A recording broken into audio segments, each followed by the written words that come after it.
নমস্কার, world news বাংলায় আপনাদের স্বাগত। বেলঘরিয়ায় শিক্ষককে মারধরের ঘটনায় নয়া মোড়। ঘটনায় 2 নাবালক সহ মোট 4 জনকে গ্রেপ্তার করেছে পুলিশ। ধৃতদের মধ্যে একজন তরুণীও রয়েছে।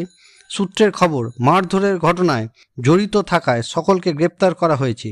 বাকি অভিযুক্তদের খোঁজে তল্লাশি অভিযান চালাচ্ছে পুলিশ। সিসিটিভি ফুটেজ দেখে গ্রেপ্তার করা হয়েছে। শিক্ষককে মারধরের ঘটনায় ধৃত যুবতী মদিরা মুখার্জির মায়ের অভিযোগ, তার মেয়েকে কটূক্তি করেছে ওই শিক্ষক।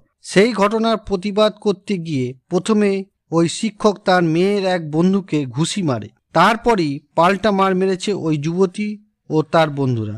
একটি ভিডিও প্রকাশ্যে এনে বেলঘরিয়া থানায় অভিযোগ দায়ের করেছেন ওই অভিযুক্ত যুবতীর মা।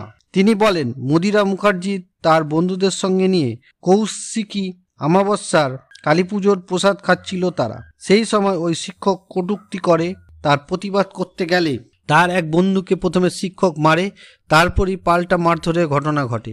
শনিবার সকাল থেকে বেলঘরিয়ায় প্রতিবাদী শিক্ষককে মারধরের ঘটনায় তোলপাড় গোটা বেলঘরিয়া সহ কামারহাটি পুরো এলাকা। শিক্ষককে মারধরের ঘটনা সিসিটিভি ফুটেজ প্রকাশ্যে আসার পরই নড়েচড়ে বসে বেলঘরিয়া থানার পুলিশ। সিসি ক্যামেরার ফুটেজ থেকে গ্রেপ্তার করা হয় ওই মারধরের ঘটনায় মূল অভিযুক্ত যুবতী মদিরা মুখার্জিকে।